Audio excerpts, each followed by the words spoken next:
if I am living. Outside of that, it is beneficial for me to go and be with him. But I'm saying, there is a devil in this world, but there is another God who rules the devil, who rules the heavens.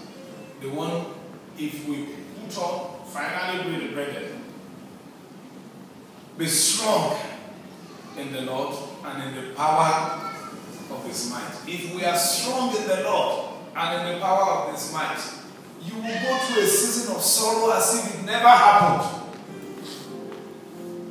Faith is not what you get out of your situations. Faith is how you behave in the midst of your situation.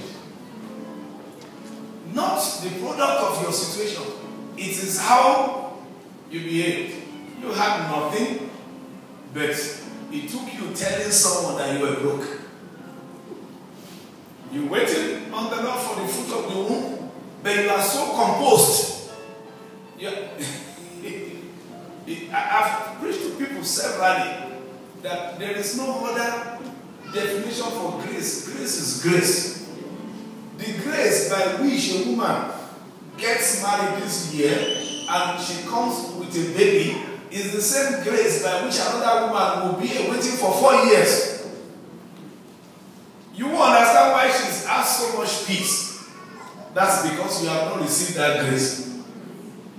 But when you tamper with that grace, you are postponing the evil day. You pray believing that what the Lord has promised is going to be done. You don't have a car, but you carry yourself as if you hold all the vehicles. That's faith.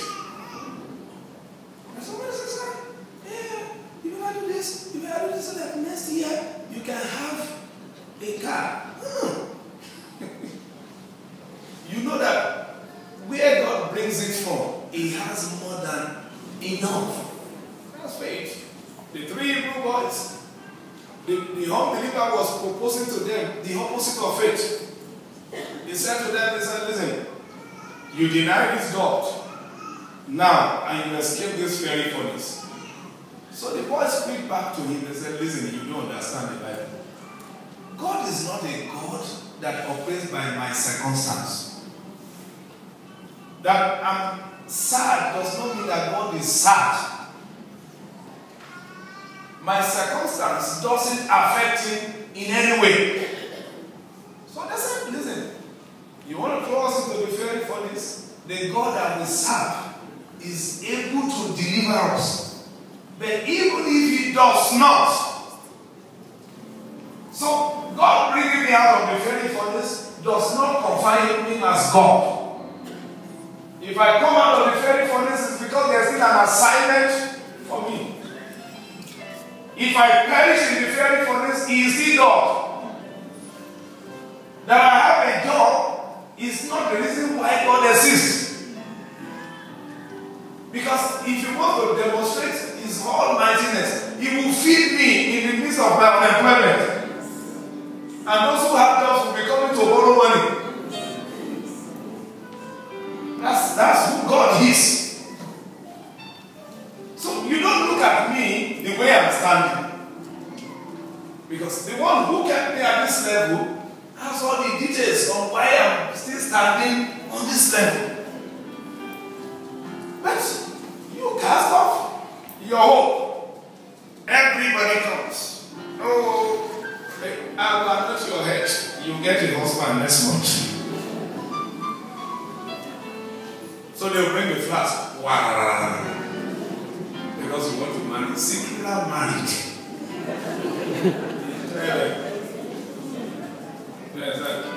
Tribal man that started from the head to the neck. Go to marriage.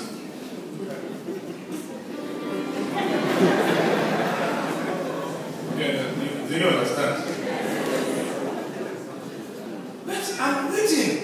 And I'm waiting with joy. He that began the good work is able to complete it. Rich men, he doesn't have anything to do with your appearance. Rich men, those who wouldn't write their names using bottle, 0. He became rich. Only obey instructions. Give and it shall be given unto you. So somebody tells you, come and do this. When you are finished doing it, you will be rich tomorrow. If he's rich himself, what is he looking for? And so you become so sorrowful. And rather than manage Christians who are vibrant with gladness, or we are managing our wounded lions. People who feel so low about themselves, feel so sorry about themselves. My own is finished. I don't know what is happening to me. I'm growing old. Nobody is talking to me. If they are not talking to you, have you checked whether you are too much for them? Somebody doesn't know what to communicate with you, he will keep quiet. So they tell you to smile at everybody. And I can say, would you mind not saying, if I marry this one, is that? And then I'll be way up.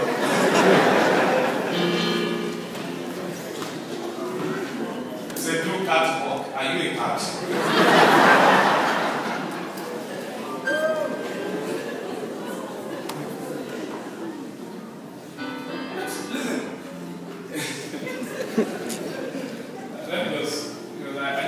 Sing and rejoice. Because God gave me the confidence that it is a settled matter. Psalm 65. The opportunity that you have, I want you to use it so well. So well today. Psalm 65, verse 4 to 5. What prayers would they do? Your praise will do this morning. Psalm 65, verse 4. The Bible says, blessed is the man whom thou choosest, and causest to approach unto thee, that he may dwell in thy courts, which shall be satisfied with the goodness of thy house, even of thy holy temple.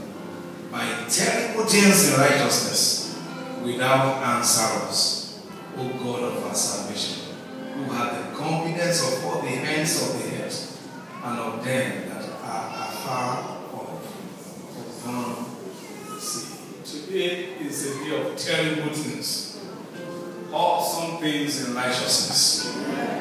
God will answer us. It's a blessing to the man that you cause to approach you. The man is blessed. The man that you choose. Let's take note of 4. Then we will begin to pray with 5. The man is blessed because God shows him. God shows him. And God caused him to approach him. What it means is that it takes divine arrangement for you to have access to even think of God.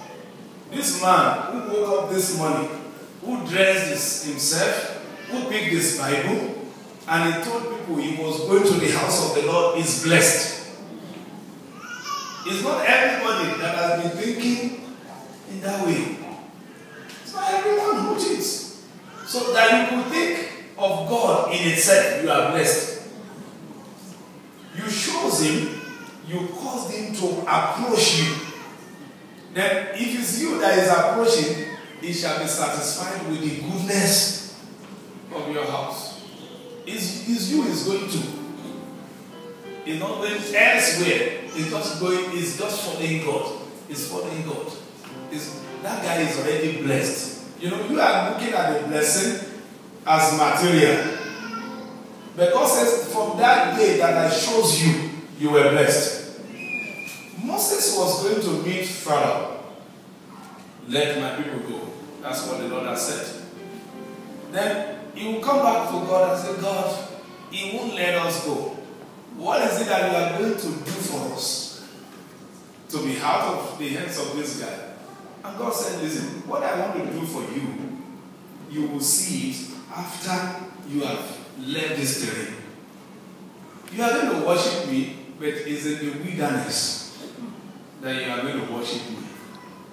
You're not worshiping me in Egypt. Some of us are asking for the blessings right in Egypt. Bring the blessings. I work in Toronto Bank. Bring the blessings right here so that everybody will know that you have answered me. God says, no, I'm going to give you in the wilderness. Then you worship me